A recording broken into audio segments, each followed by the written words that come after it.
welcome to the WBRW Canon Forum. I'm Chris Gray with the Romeo Observer, and with me is Robert Murphy. Robert, Hello. how you doing? I'm fine, thank you. How are you today, Chris? Doing well, thank you. Could you tell us a little bit about yourself? Well, I'm Robert Murphy. I've been a resident of the Romeo area for 14 years. And I'm a husband, father, and a grandfather. I've got my grandson, Jericho, is just turned 1 year old. Oh, wonderful. So you're running for the state representative, and so how do you think Michigan has gotten to its current situation? Chris, the current situation has actually transpired over our 20 plus years as Michigan residents. My mother was born and raised in Michigan, so I'm not a stranger to Michigan. But when we arrived here, I'd noticed that things were good. Things were very good. And over the course of time, it's progressively gone from good to bad, and now it's getting pretty bad. Shortly, if things aren't changed, it will be worse. You need leadership that's not afraid to hit the issues, tackle the issues, confront the problems, and offer up solutions, not slogans. Okay. And what would you say are your top priorities? When we are asked as candidates, what are your three top priorities? I scoff at that, because if they're only going to accomplish three things over the course of 2 years, we are in dire need of leadership. We have an Asian carp problem that the Congress wants to throw billions of dollars at. I offer up how about a bounty solution? You pay for the carp that are caught, $3 to $8 per fish. The roads, because last winter, no secret, everybody knows how tough the last winter was, is going to need an additional $1 billion on top of that just to fund good road building and maintenance. There are solutions to getting that additional dollars without raising vehicle registration, without the trailers have come into play as well. We can fund this by the communities buying their own barrels, because we have paid for these barrels 10, 20, 30, who knows how many times over. That keeps the workforce, the local communities, the state can have they have the trucks, they've got some manpower, and if they haven't got the manpower, they'll be able to afford the manpower to place and take the barrels down. The Michigan economy, horrendous. It's terrible. Shortly, we're going to be going the way in New York State, to where they're going to be offering tax breaks that just invite businesses. And we already have communities fighting each other to attract and keep businesses in their communities. But that comes at a cost. That comes at a taxpayer cost, because they're getting subsidies and abatements and things of that nature, to where somebody's got to pick up the tab. And who's going to pick it up is the citizens. There's so many issues that need immediate attention. They're like Wyatt Earp says, we've got to take our time in a hurry. And if it doesn't happen soon, within the next 2 years, I really dread for our children and our children's children. Okay, and so could you tell me a little bit about your campaign strategy?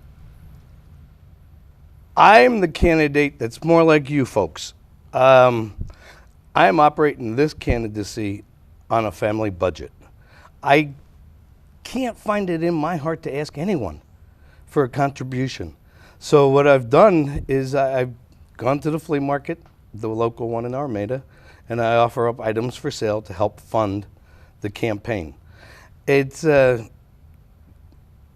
beyond me how these folks can ask for contributions from people that are having difficult times. Am I going to ask somebody for $20 knowing that they may need that $20 for gasoline to get to and fro work?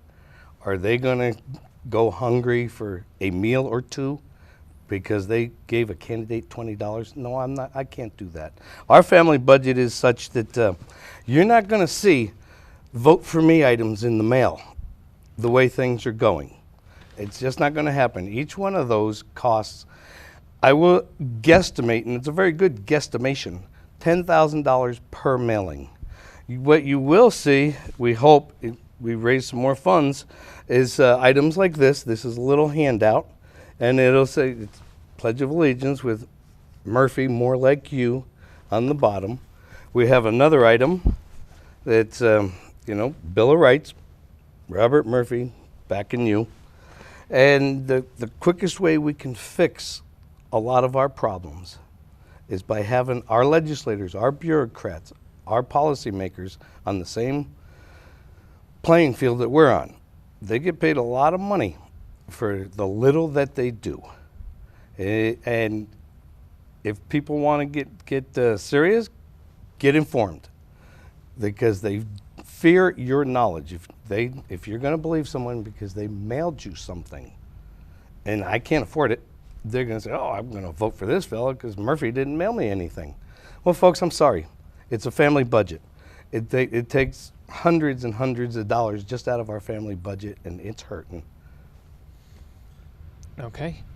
And now in this area, we have a balance between rural and development. If you were elected, how would you try to maintain that balance? Oh, it's a lovely community, isn't it? When you transition from Shelby to Bruce, the northernmost part of the district, you see just it's just gorgeous countryside. For future development, I would insist that a green area for all development.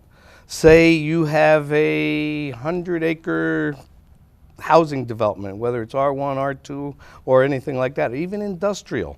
You have to preserve a third, 33% of that as green area to help maintain the beauty of the community. Okay, great. You got anything else? Basically, you mentioned wanting to maintain the roads and that sort of thing. What perhaps more local issues would you try to tackle as state representative? We can no longer pit community against community. The average person, because of the lack of job opportunity, has sought employment elsewhere. You see the trucks coming and going all the time, loaded down with furniture. You've got the what used to be a station wagon is now a SUV, loaded down, following the moving trucks. And my son one time cried. He says, "More people are moving, Daddy." And it broke my heart that it upset him so bad. We cannot commit people's tax dollars as rewards for businesses to move into the area. A flat tax, which is has been proven and is growing on the congressional level to level the playing field at, I would like to think it'd stay at 6% with no write-offs. We can do that, and do it we should.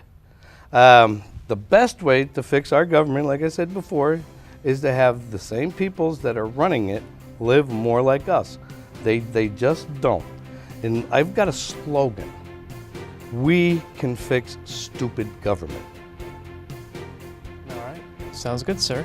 Well, thank you very much for talking with us here today. We appreciate it. Thank you, WBRW. All right. And thank you for watching. You're welcome. Have a good day, eh?